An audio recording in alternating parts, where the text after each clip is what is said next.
بسم الله الرحمن الرحيم الحمد لله رب العالمين حمد عباده الشاكرين الذاكرين اللهم إنا نحمدك حمدا يوافي نعمك حمدا كما ينبغي لجلال وجهك وعظيم سلطانك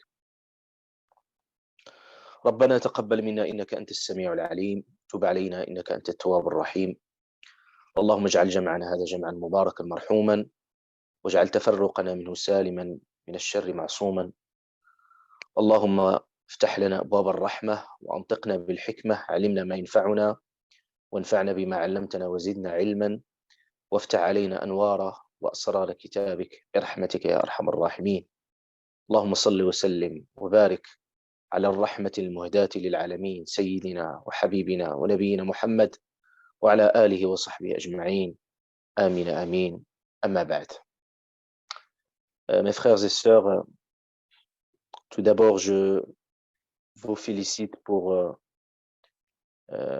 l'arrivée de ce mois béni, le mois de Ramadan. Et comme Allah Azza wa Jal nous l'a dit, il nous a déjà averti, il nous a dit ayyaman ma'doudat. C'est des jours qui sont comptés. Et on n'arrive pas à réaliser déjà 7 jours qui sont écoulés de ce mois. Vous voyez que le temps passe très très rapidement et c'est très important que nous puissions se reprendre si on n'a pas encore pris le bon rythme et on n'a pas encore fait notre entrée pleine spirituellement dans ce mois, il faut le faire très rapidement parce que Ramadan va repartir très très très prochainement. Et Inch'Allah Ta'ala, aujourd'hui, nous avons le mérite de méditer sur la parole d'Allah Subhanahu wa Ta'ala. Et cette assise est particulière, elle a un charme particulier parce que nous méditons la parole d'Allah Azza wa Jal dans ce mois de béni, le mois de Al-Qur'an al-Karim. Et nous méditons dans ce jour béni qui est le jour de l'Jumu'ah. Donc cette assise est très spéciale et nous devons tous ressentir la valeur de cette assise. Et aujourd'hui, Inch'Allah Azza wa Jal, pour pouvoir, Inch'Allah Ta'ala, sortir avec un beau cadeau durant ce mois de Ramadan, nous allons, Inch'Allah Ta'ala, méditer ensemble une sourate.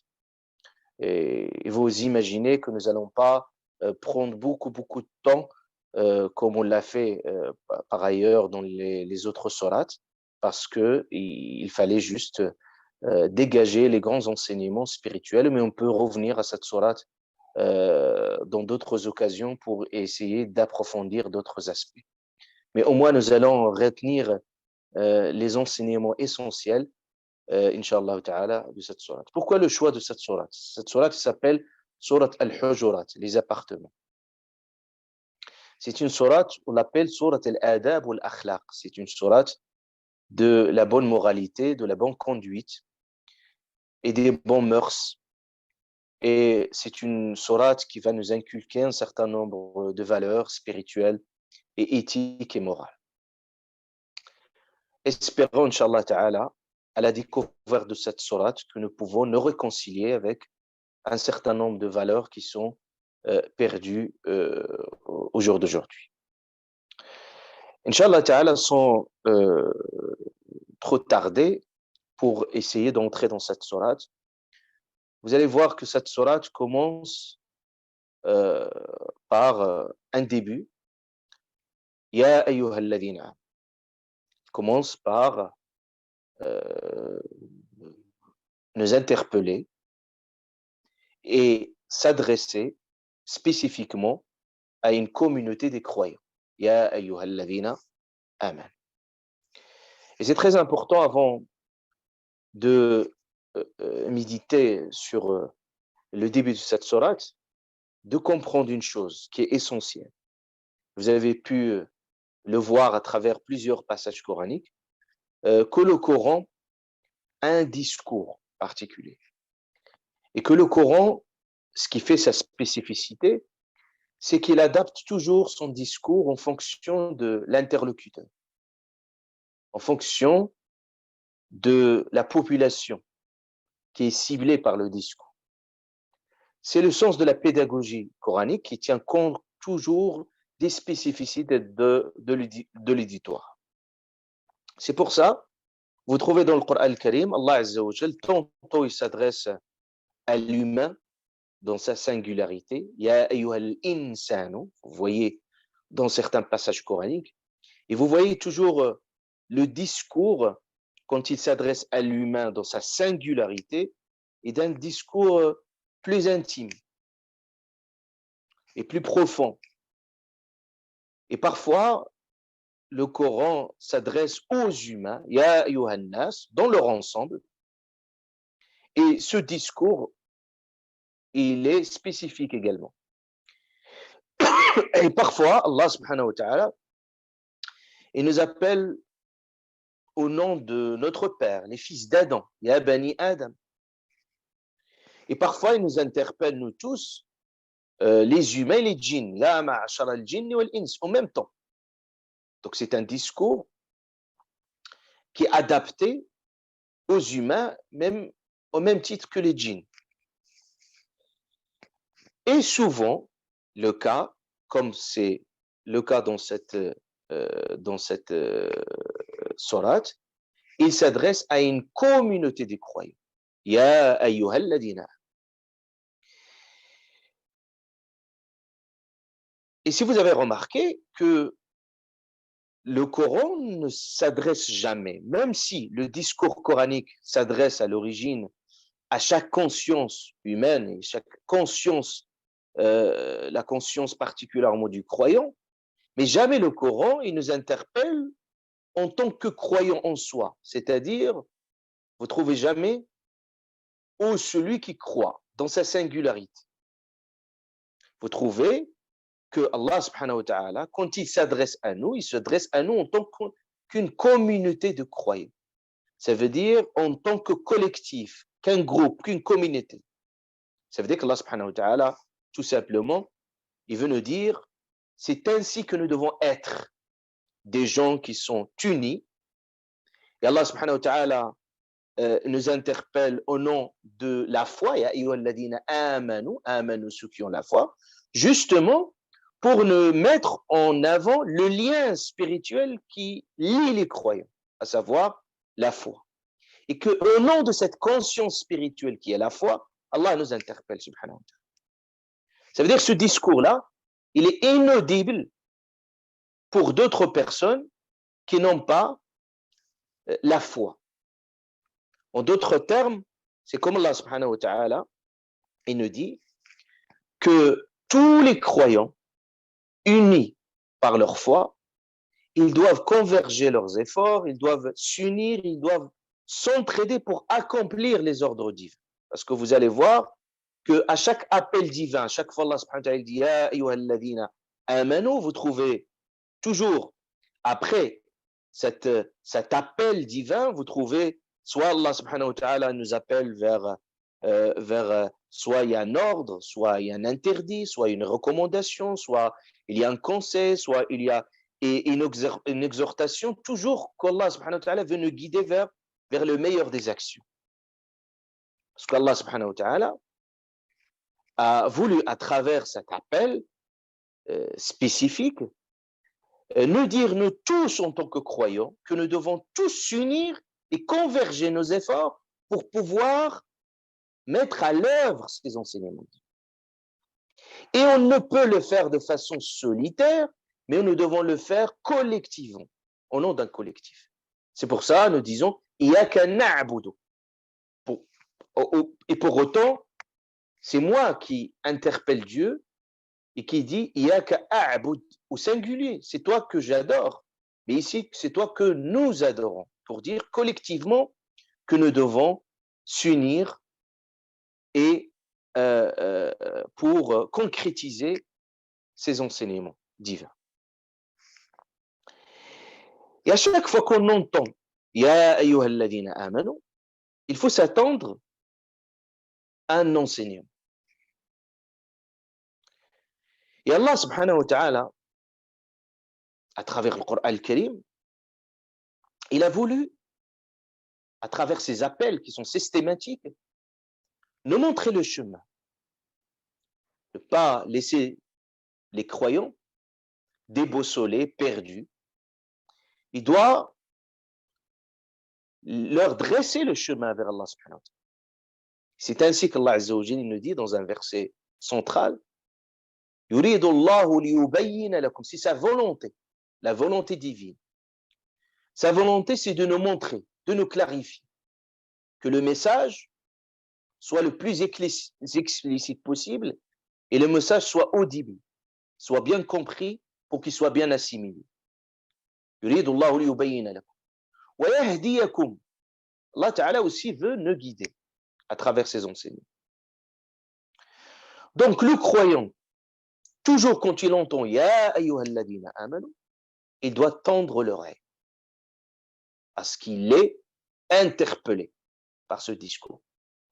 C'est-à-dire qu'il doit rester attentif pour bien assimiler le message. Allah Ta'ala, quand il a parlé certaines catégories des personnes pieuses, il a dit Alladhina yastami'una al-qawl fayattabi'una ahsana, ceux qui ont déjà une écoute, qui sont très attentifs. Al-qassama, ça veut dire quand il entend Ya ayyuhalladhina amanu, ça doit l'interpeller, ça doit le mettre en état de vigilance. Parce que Allah, Dieu, il m'interpelle et il s'adresse à moi et il régénère cette conscience spirituelle. Ya ayyuhalladhina amanu. Donc, pour bien assimiler ces enseignements, qui sont une source de vie spirituelle et morale. Allah Azza wa Jalla dit Ya ayyuhalladhina amanu. Voilà, il interpelle aussi les croyants, il dit Istajibu lillah. Répondez à l'appel, parce qu'il y a un appel. Quand quelqu'un vous appelle, vous allez répondre. Donc il y a un appel de la part d'Allah subhanahu wa ta'ala, il faut répondre. Mais il faut répondre en toute urgence. Il ne faut pas être dans l'hésitation. On va voir cela à travers le premier enseignement de cette sourate, mais sachant que répondre à l'appel d'Allah subhanahu wa ta'ala est une renaissance spirituelle. Allah ta'ala il dit Ya ayyuhalladhina amanu istajibu, répondez lillah, istajibu lillahi, répondez à l'appel d'Allah et de son prophète idha da'akum, lorsqu'il vous appelle, lorsqu'il vous invite.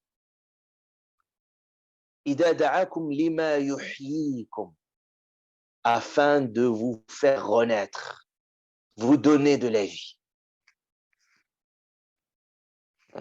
Donc, Allah Azza wa Jal, quand il nous appelle, ce n'est pas pour nous contraindre et nous mettre dans une gêne ou une difficulté donnée, mais justement pour assurer notre bien-être et notre bonheur spirituel. Donc, c'est un message important à comprendre au début. C'est quoi le premier message de cette sourate? Allah Ta'ala dit Ya ayyuhalladhina amanu la tuqaddimu bayna yaday Allahi wa rasoulih. La tuqaddimu, ici le verbe, ça veut dire ne devancez pas. On dit taqaddama, c'est quelqu'un qui est dans le devant. Muqaddam, c'est-à-dire c'est quelqu'un qui est dans le devant. Ça veut dire que ne devancez pas bayna yaday Allahi wa rasoulih, Allah et son prophète. Ici, c'est un verset central qui vient de remettre la légitimité de l'autorité religieuse. Ici, il y a une autorité spirituelle qui doit primer. C'est l'autorité d'Allah et de son prophète, sallallahu alayhi wa sallam. Et que le pacte de la foi qui nous engage dans notre relation avec Allah subhanahu wa ta'ala, c'est de respecter les clauses de ce pacte. Parce qu'il y a un engagement, il y a un dévouement. Donc, Allah subhanahu wa ta'ala, ici dans ce verset coranique, en s'adressant à la communauté des croyants qui sont censés, pourquoi Allah ta'ala dit Ayyuha alladhina amanu, il dit qu'il ne faut pas devancer, il ne faut pas être dans le devant par rapport à Allah et son prophète, parce qu'Allah ta'ala s'adresse à une communauté des croyants qui sont censés admettre ce principe. Ça veut dire, si ce principe, il est à discuter, et nous allons voir aussi que malheureusement, ce verset coranique nous interpelle plus qu'aujourd'hui. C'était une problématique depuis les temps, mais c'est une problématique aussi qui se pose dans notre temps.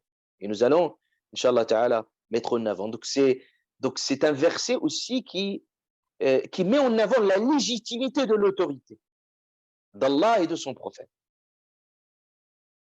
Donc la communauté des croyants est censée admettre ce principe, c'est qu'il y a une autorité légitime d'Allah et de son prophète. Et quand je dis Allah et son prophète, naturellement, il y a le Coran et la Sunna du prophète sallallahu alayhi wa sallam. Ça veut dire que cette autorité doit trouver toute sa place dans notre conscience spirituelle. Il ne doit pas être contesté. Il ne doit pas être rejeté ou dénigré ou minoré. C'est tout le sens de ce verset coranique. La tuqaddimu. Allah Ta'ala dit la tuqaddimu, ne devancez pas. C'est-à-dire, ne devancez pas, ça veut dire qu'on doit être derrière. On doit suivre les directives de cette autorité. On ne doit jamais se mettre devant ou se permettre d'avancer, même quelques pas, sans consulter cette autorité. C'est-à-dire, ici, le Coran nous appelle vers une vraie allégeance. Mais cette allégeance, dans n'importe quelle autorité pour qu'il soit bien légitime, il y a la question de confiance. Donc, c'est une allégeance en toute confiance et bienveillance. On sait qui donne l'ordre. C'est Allah subhanahu wa ta'ala. Donc, il s'agit de mettre en avant que le référentiel auquel on doit se référer tous en tant que communauté de croyants, c'est bien le Coran et la Sunna du prophète sallallahu alayhi wa sallam. Et vous voyez un référentiel, son but, c'est un référentiel pour que les gens puissent mieux se situer par rapport à leur vie. Imaginez-vous, s'il n'y a pas de référentiel, il n'y a pas de normes qui gèrent le quotidien des gens, il y aurait de l'anarchie, il y aurait du chaos, il y aurait des injustices. Mais Allah subhanahu wa ta'ala, il a voulu que notre vie tourne autour de cette orbite.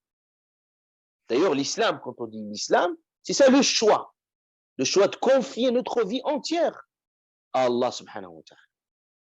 Donc, ce verset coranique assoit un principe très important de l'obéissance à Dieu et à son prophète sallallahu alayhi wa sallam. Pourquoi? Parce que ce verset coranique est un remède, surtout à notre époque. Et on a vu et on voit apparaître plusieurs tentatives qui essaient de délégitimer ces autorités. Et surtout, l'autorité prophétique, parfois sous plusieurs slogans. Pour certains, comme la sunna du prophète alayhi salatu salam, ne représentait rien, présente des failles, présente des carences, et même certains au nom du renouveau, d'une lecture moderne. On n'a rien avec le renouveau. Le renouveau est essentiel et on ne conteste pas la nécessité. Mais ici, certains utilisent ces slogans justement comme un outil pour saper cette légitimité. Ici, Allah Ta'ala va nous montrer que c'est un acte très grave. Et même Allah Azza wa Jal, quand il parlait il nous appelle à l'obéissance à Allah subhanahu wa ta'ala, et il met en avant que cette autorité prophétique, certes, est une autorité qui est en lien avec l'autorité d'Allah Azza wa Jal, parce que le prophète alayhi salatu wassalam, ne fait que transmettre et nous enseigner les enseignements divins. Il n'invente pas des enseignements. Mais Allah Azza wa Jal, il veut insister que cette autorité est une autorité indépendante également. Regardez, Allah Azza wa Jal dit dans un verset وَأَطِيعُوا اللَّهَ وَأَطِيعُوا الرَّسُولَ وَأُولِي الْأَمْرِ مِنكُمْ. Il dit obéissez à Dieu et obéissez aux prophètes. Ulil Amr ici, ceux qui sont détenteurs de l'ordre, ça peut être cette autorité de l'ordre, soit une autorité scientifique comme les savants, comme certains exégètes l'expliquent, soit une autorité politique, et toujours dans la bienséance. Mais ce qui est intéressant, c'est que Allah Azza wa Jalla, quand il dit obéissez à Dieu, il pourrait nous dire, comme dans d'autres passages coraniques, obéissez à Dieu et aux prophètes. Mais il a dit obéissez à Dieu et obéissez aux prophètes. Et on a une règle grammaticale qui dit الزيادة في المبنى زيادة في المعنى. Il dit cette règle grammaticale, si Allah Ta'ala rajoute ce obéissez au même titre qu'il le met devant l'autorité divine, il met l'obéissance à côté du prophète alayhi salatu salam pour nous dire que c'est une autorité qui doit être prise au sérieux au même titre que l'autorité divine. Parce qu'il s'agit de la même autorité en termes de prescription divine. Donc, il s'agit d'une révélation pure et dure, au même titre que le Coran. In huwa illa wahyun yuha. Allah subhanahu wa ta'ala le dit très clairement, c'est une révélation. C'est Dieu qui m'a révélé. Yuha ilay, Dieu qui me révèle. Donc dire qu'on va s'en passer de cette autorité, c'est finalement détruire même le fondement de cette foi. Comment on peut prier, comment on peut gérer notre quotidien s'il n'y a pas la sunna du prophète alayhi salatu wassalam qui serait notre boussole au quotidien, qui serait la concrétisation, la traduction réelle et effective des enseignements coraniques. Donc, Allah Azza wa Jalla, c'est important que nous puissions saisir ce message-là de cette sourate, c'est qu'Allah subhanahu wa ta'ala nous dit attachez-vous, attachez-vous à cette autorité. Unissez-vous, wa'tasimu bihablillah. Allah Ta'ala lui appelle comme une corde. Il faut s'unir autour de cette autorité et accepter sa légitimité. Allah Ta'ala dit وَمَا كَانَ لِمُؤْمِنٍ وَلَا مُؤْمِنَةٍ إِذَا قَضَى اللَّهُ وَرَسُولُهُ أَمْرًا أَن تَكُونَ لَهُمُ الْخِيَرَةُ مِنْ أَمْرِهِمْ. Il dit Allah Azza wa Jal, il n'appartient pas. Et il précise à un croyant, une croyante. Ici, on est en train d'interpeller une communauté de croyants, quelqu'un qui a accepté la légitimité d'une telle autorité. Allah Ta'ala dit, il n'appartient pas. ما كان لمؤمن ولا مؤمنة إذا قضى الله ورسوله أمرا. Lorsqu'Allah Ta'ala est son prophète, vous voyez à chaque fois Allah Ta'ala, il parle de lui-même et il associe son prophète à ça. Pour dire qu'il ne faut jamais dissocier ces deux autorités. Parce qu'il y a aujourd'hui certains, au nom de certains, ce qu'on appelle les coranistes, c'est des fausses appellations qui essaient un peu de séparer l'ordre de ces autorités. Non, ces deux autorités sont intimement liées, sont en symbiose. Allah Ta'ala il dit ما كان لمؤمن ولا مؤمنة إذا قضى الله ورسوله أمرا. Lorsque Allah décide et son prophète d'une chose, amran, un ordre, أن تكون لهم الخيرة من أمرهم. Ils n'ont plus le choix. Donc, on n'a plus le choix. Pourquoi j'insiste sur ce point? Parce que au jour d'aujourd'hui, il y a un phénomène très dangereux et qui est destructeur, que certains, même en acceptant d'être croyants, on assiste à une forme de religiosité à la carte. Ça veut dire la religion à mon goût, à mon caractère. Je prends ce qui m'arrange. Ça, c'est pas du mon goût. Ça, c'est très grave comme acte. Allah Ta'ala dit est-ce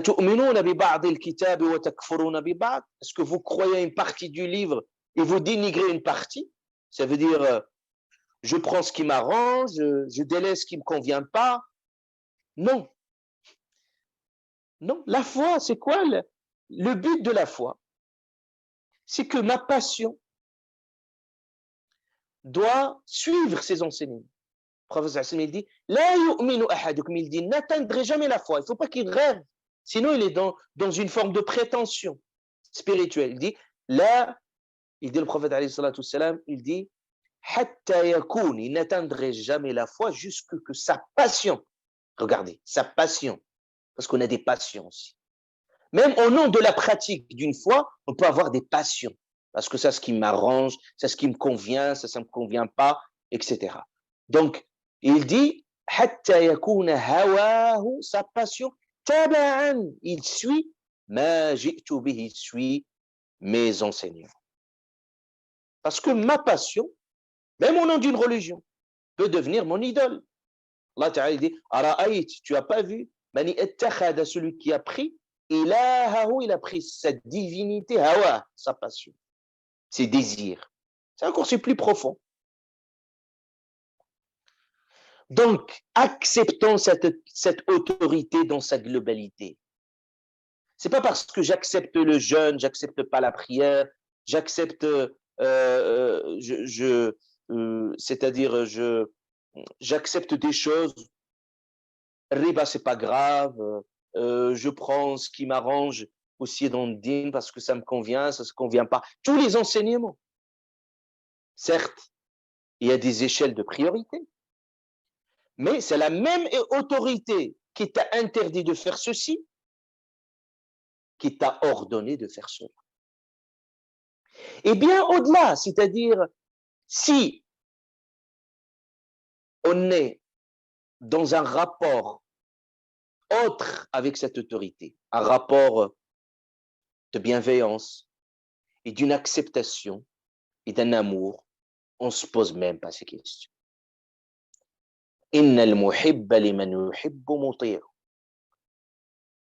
C'est-à-dire, quand vous aimez quelqu'un, vous réfléchissez même pas lorsqu'il vous dit faites ceci, faites pas cela. Vous n'allez même pas vous poser la question est-ce que ce que tu me dis de faire est une obligation ou non? C'est-à-dire, vous le faites avec plaisir. Parce que le rapport qui vous attache à cette autorité est tellement intense qu'il y a tellement de confiance que tout ce qu'il vous vient de votre bien-aimé, vous l'exécutez en tout amour. Donc, ce verset coranique vient de mettre en avant cette question de l'autorité et qui peut se manifester. Et à notre époque, toutes les époques d'ailleurs, et à notre époque particulièrement, et parmi ces dangers qu'il faut en être conscient, c'est la remise en question de l'autorité. Vous voyez certains qui tiennent un discours, on veut l'en faire autorité, ils essaient de remettre en question ce qui a fait autorité depuis des siècles. C'est moi qui ai découvert des choses, qui a compris des choses que les anciens n'ont rien compris. C'est-à-dire que tous ces savants, depuis des années, sont en train de lire, de recontextualiser, de comprendre les textes, n'ont rien compris. Et c'est moi qui est venu au XXIe siècle, qui a tout compris. Et puis voilà, je vais vous proposer une autre lecture, une autre façon de voir la religion. Non. La religion, c'est un savoir accumulatif à travers des siècles. Il y a des pensées. Il y a des gens qui ont travaillé. Le texte, il y a des gens qui sont tout donnés pour ce savoir. Deuxième aspect, c'est la tentative de ridiculiser les enseignements. Bon, ils ne sont pas valables à notre temps. Parfois, ils sont traités comme des formes archaïques, démodées. Le Coran, regardez ce qu'il dit.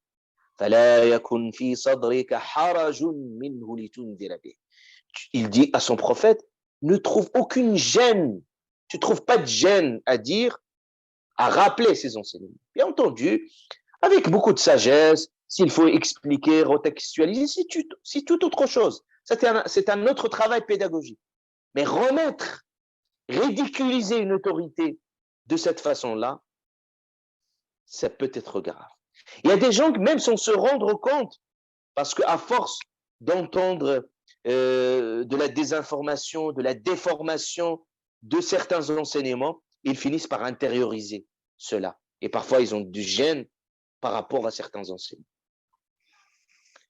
Également, ça peut se manifester à travers des lectures qui sont parfois sélectives, parcellaires, partiales, certains qui vont sélectionner des textes qui les arrangent. Et puis, ils laissent le reste. À ce moment-là, à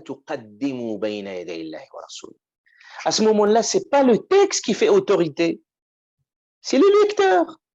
Et si le lecteur qui fait autorité, alors à ce moment, vous pouvez imaginer, le texte, il devient un espace où tout est permis, tout est autorisé. Il y a des règles. Il n'y a pas un accès sauvage au texte pour essayer de le comprendre à sa manière, à sa guise, à sa façon. Donc, ça, c'est un danger. Et l'autre danger encore le plus grave, c'est mentir, inventer, dire des choses qui ne sont pas vraies sur cette autorité pour se faire accepter ou pour faire plaisir à certains. Donc, c'est pour ça Allah Azza wa Jalla dit لا تقدموا بين يدي الله ورسوله واتقوا الله. Regardez Allah Ta'ala dit craignez Dieu, attention. C'est qu'Allah Ta'ala ici il nous met en garde implicitement. واتقوا الله إن الله سميع عليم. Allah, il entend, il dit j'entends et je connais tout. Là, ça doit nous alerter, nous mettre dans une vigilance par rapport à cette remise en question de l'autorité. Donc voilà, ça c'est le premier enseignement qu'on peut dégager de cette sourate. Par la suite, Allah Azza wa Jalla dit Ya ayyuhalladhina, regardez à nouveau, toujours ce discours redondant, il nous interpelle à nouveau aussi toujours pour mettre en avant cette question. Ya ayyuhalladhina amanu la tarfa'u aswatakum fawqa sawti nabi. Il dit ne levez pas votre voix n'élevez pas vos voix au-dessus de la voix du prophète et ne haussez pas le ton au lieu parlant quand vous le haussez les uns avec les autres, sinon vos œuvres deviendraient vaines sans que vous vous en rendiez compte.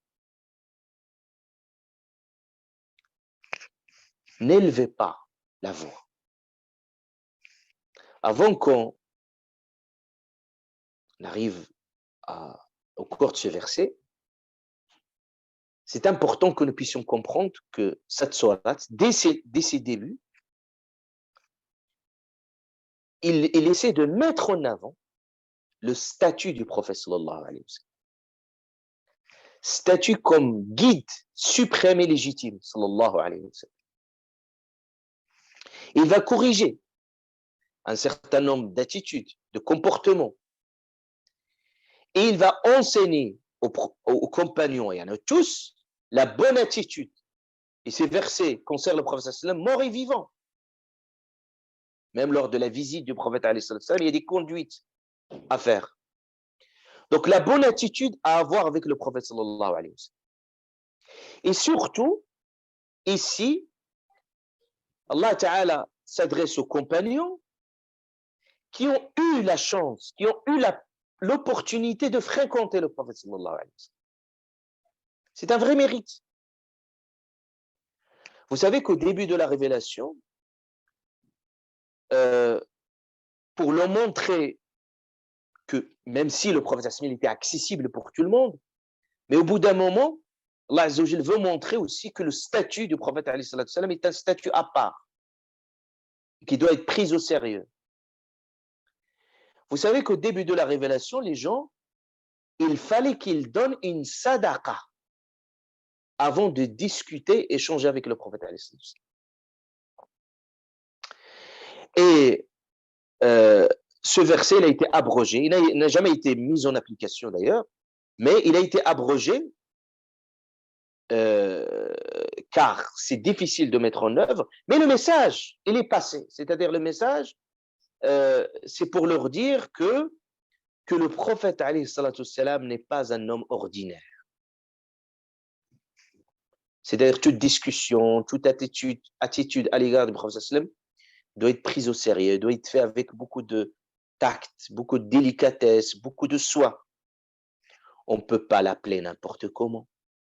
Allah Azza wa Jalla dit لا تجعلوا دعاء الرسول بينكم كدعاء بعضكم بعضا.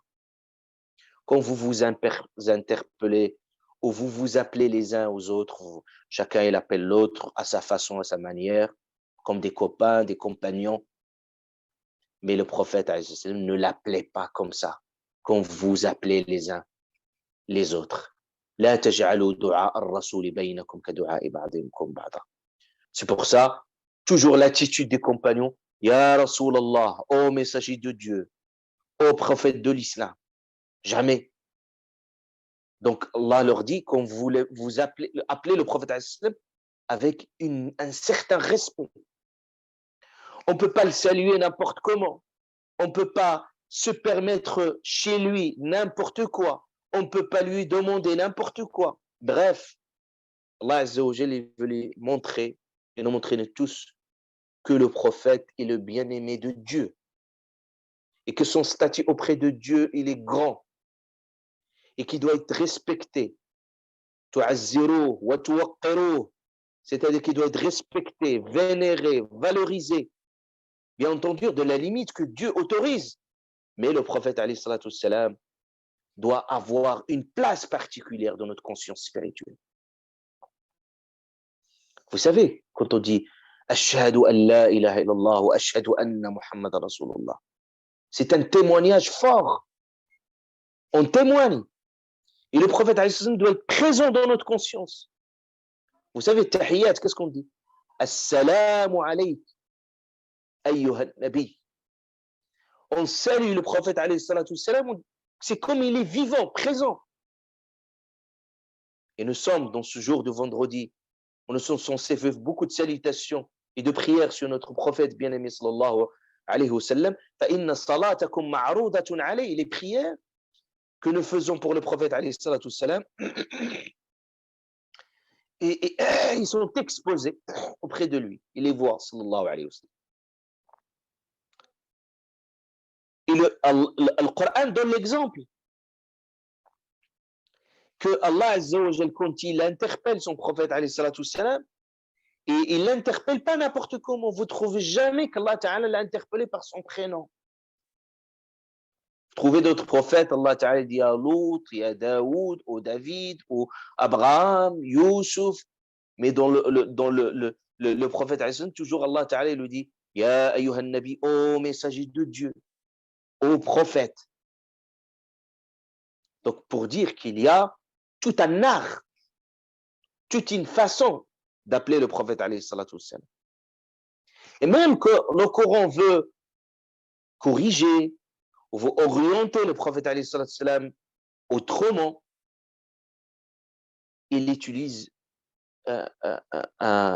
des mots qui sont doux et une façon de l'interpeller qui montre le respect pour ce prophète bien-aimé sallallahu alayhi wa sallam. Donc, la foi, l'autorité, c'est quelque chose de central quand on parle dans ces passages coraniques. Donc Allah Azza wa Jal, ici, il a parlé de quelques attitudes qui ne sont pas très appropriées. Il a parlé d'élever la voix. Et souvent, élever la voix, c'est un manque de respect. Pour que vous puissiez comprendre le contexte de ce verset. Il y avait, le prophète il était présent, il y avait deux compagnons, c'est Abu Bakr, Omar radiallahu anhu, qui discutaient. Au bout d'un moment, le temps de la voix, ils se sont levés jusqu'où on allait à la dispute. C'était une discussion un peu très, très chaude. Et le prophète est bien présent. Dans le Coran, Allah Ta'ala a descendu ces versets coraniques pour dire que ça ne doit jamais se passer comme ça. Ce n'est pas pensable et ce n'est pas possible et ce n'est pas permis qu'il y ait ce genre de discussions qui sont à la limite de la dispute en présence du prophète. Ce n'est pas un homme ordinaire. Donc, ce n'est pas une attitude très appropriée. L'assise du prophète doit être respectée. On ne s'habille pas de n'importe quelle façon, on ne s'assoit pas de n'importe quelle manière, on ne fait pas n'importe comment. On doit avoir l'attitude la plus appropriée. Avec le prophète, avec ses héritiers, qui sont les savants également. Pour nous dire aussi, ici, ils nous enseignent l'adab, les bonnes manières qu'il faut avoir. Akhlaq, quelle bonne moralité. Donc, en même temps, la tarfa'u aswatakum, c'est-à-dire il ne faut pas élever la voix.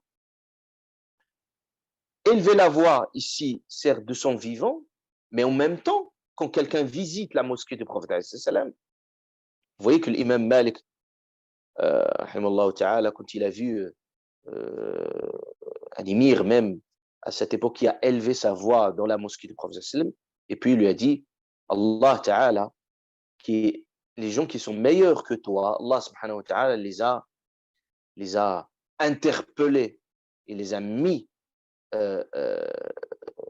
il les a interpellés pour leur dire qu'il ne faut pas élever la voix en présence du prophète, qu'il soit mort ou vivant, sallallahu alayhi wa sallam. Et quand je dis élever la voix, comment dire, ça veut dire que cette autorité doit être suprême.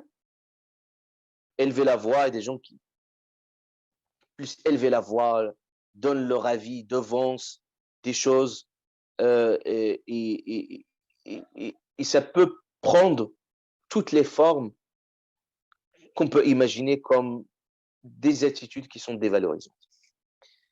Et hausser le ton, c'est-à-dire en lui parlant. Je dis quand vous lui parlez, ne haussez pas le ton en lui parlant. Ce que vous vous permettez les uns avec les autres n'est pas permis avec le prophète. Il dit, ne haussez pas le ton en lui parlant comme le hausser les uns avec les autres. Entre copains, vous pouvez vous permettre des choses.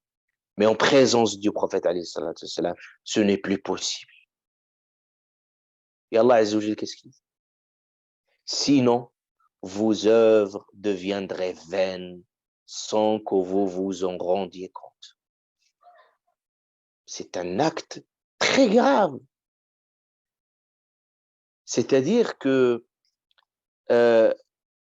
qu'il ne faut jamais banaliser un tel acte, qui peut sembler parfois banal. Mais il leur dit, Allah Azzawajal, il dit, An tahbata a'malukum. C'est-à-dire que nos actes deviendraient vains. C'est-à-dire vous en êtes même pas conscient, vous vous dites que c'est pas si grave que ça. Et souvent, je le dis, ce verset coranique aussi nous interpelle sur un message très important. Souvent, on est attaqué dès ce qu'on appelle des banalités. C'est pas grave, c'est pas si grave que ça. Souvent, ça, ce qui est grave ici. C'est pour ça, Allah Azza wa Jal, dans plusieurs versets coraniques, il parle de ces gens-là qui ne sont pas conscients. La yash'urun. Il dit Allah Ta'ala, tahsibunahu hayyinan wa huwa 'inda Allah 'azim. Vous le considérez comme rien, alors qu'auprès d'Allah, il est énorme. Donc, l'évaluation des choses en fonction de leur gravité, ce n'est pas en fonction de nos passions, en fonction de ce qu'Allah subhanahu wa ta'ala a voulu qu'ils soient. Donc Allah Azza wa Jal dit wa antum la tashkurun. Et en même temps que le Coran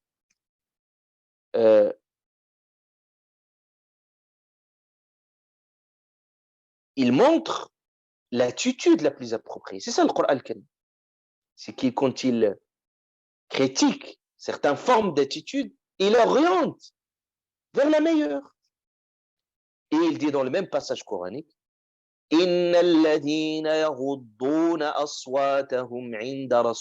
ceux qui, auprès de messagers de Dieu, baissent leur voix, sont ceux dont Allah a éprouvé les cœurs pour la piété. Lahum maghfiratun, ils auront un pardon, wa ajrun azim, une énorme récompense. Regarde, il y a Roddoun. Et le rad en langue arabe, on appelle rad tari, ça fait référence à toute chose qui est douce. Donc c'est une voix douce. C'est une voix et on remarque le respect qui se dégage. Il dit ça c'est des gens, les cœurs, parce que la conscience spirituelle, c'est dans les cœurs. At-taqwa. Vous voyez qu'Allah Ta'ala, il a dit au début, Taqullah. Craignez Dieu, parler de la conscience spirituelle. Ici, c'est des gens qui ont réussi, qu'Allah Ta'ala a examiné leur foi en fonction de cette attitude qu'ils doivent manifester. Et au même titre, ceux qui baissent leur voix, Allah Ta'ala, ils disent ils auront un pardon. Et quand il a parlé de la récompense, il a dit une énorme récompense. Ça veut dire toute attitude de respect à l'égard du prophète. Quand on l'entend, Allahumma salli wa sallim, on dit sallallahu alayhi wa sallam. Quand on écoute un hadith du prophète alayhi salatu wassalam, on manifeste un certain respect, même dans ma façon de m'asseoir quand j'entends un hadith du prophète alayhi salatu wassalam. Regardez l'imam Malik. En fait, quand les gens venaient vers lui, il leur demandait, vous venez pourquoi? Est-ce que pour le fiqh, la jurisprudence, ou pour le hadith? Si quelqu'un dit pour le fiqh, bah, il lui enseigne. Quand tu lui dis le hadith, tu lui dis attends.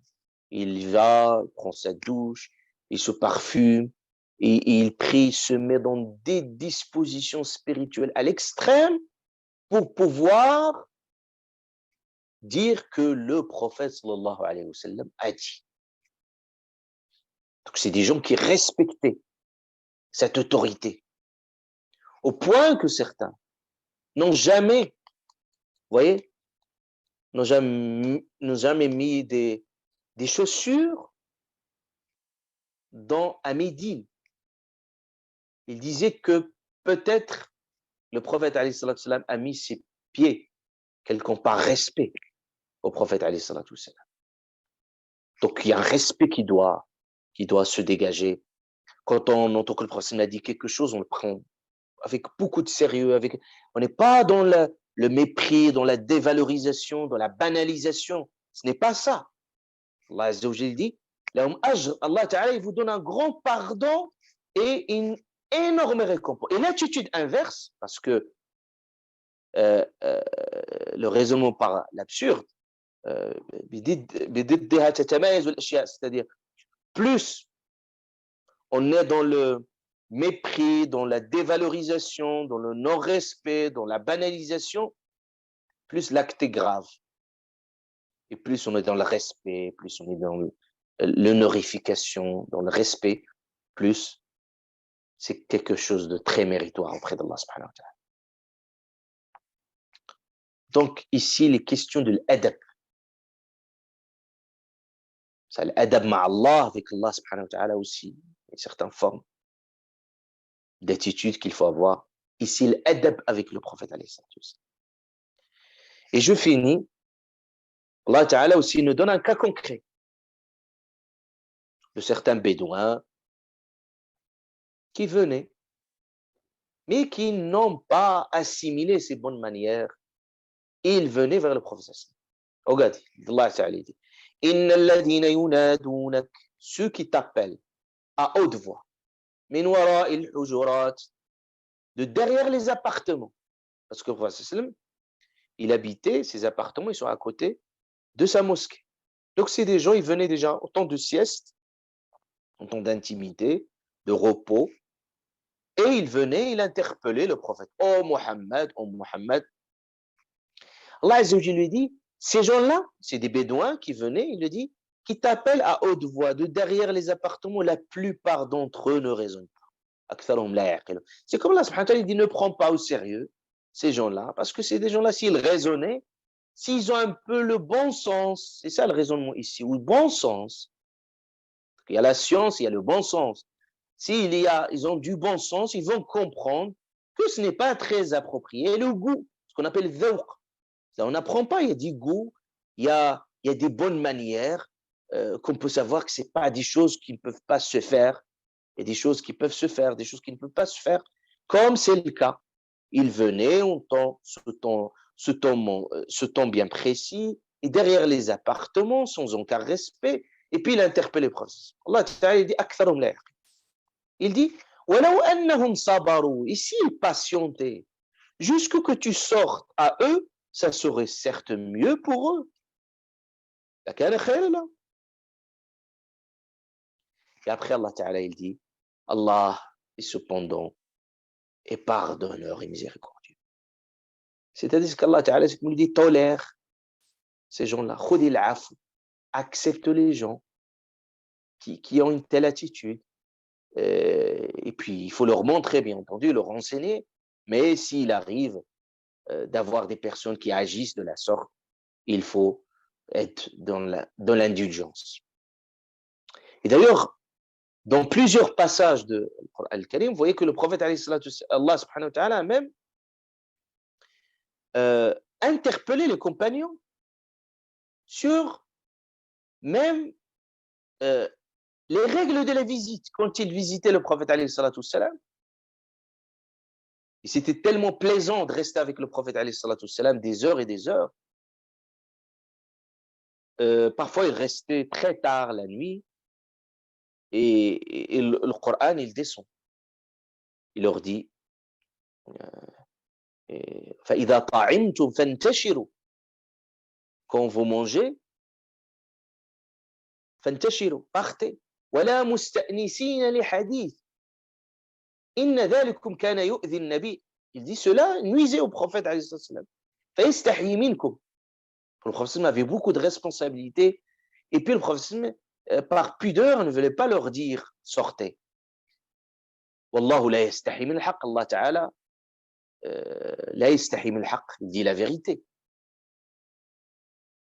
Et puis même il leur dit, même dans la façon d'interpeller ces femmes, c'est comment les interpeller, comment ne pas mettre toujours dans la gêne, parce que souvent dans sa vie privée, dans sa vie intime, il a beaucoup de responsabilités. Le prophète toujours, il ne refusait personne, mais les gens doivent comprendre aussi les besoins du prophète dans certaines situations, dans certains moments. Voilà, donc ça, les grands enseignements qu'on peut retenir, Inch'Allah subhanahu wa ta'ala, à travers cette séance. Inch'Allah ta'ala, la prochaine fois, on verra d'autres enseignements, toujours à travers cette sourate, de façon, Inch'Allah, très brève, bidnillah subhanahu wa ta'ala. سبحانك اللهم وبحمدك اشهد ان لا اله الا انت استغفرك واتوب اليك سبحان ربك رب العزه عما يصفون وسلام على المرسلين الحمد لله. أنا القرآن يسري في شراييني ووجداني أنا نبت بحفاظ جليل القدر والشان لهم نور يعانقهم يضاهي شمس أزماني نجوم في هدايتهم منار لكل حيران.